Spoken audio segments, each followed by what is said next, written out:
speak ato may ato may tapos tinuod lang. Unsa tong orasan nimo nakita ng wallet, sir? Mga alas 5 or alas 5 pasado, padulong kami magpa-parcel.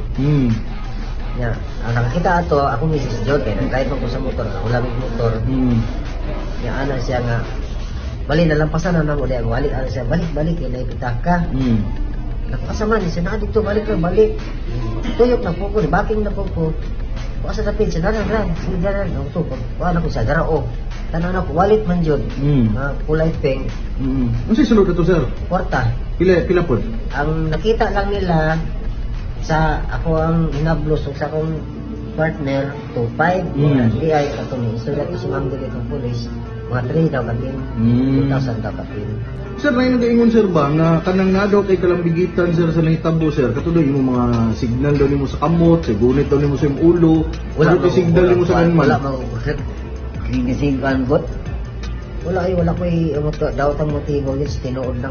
Kaya kung napog daw tang motibo, dili na kong pakita, dili siguro mulayas ako kagabi pa lang.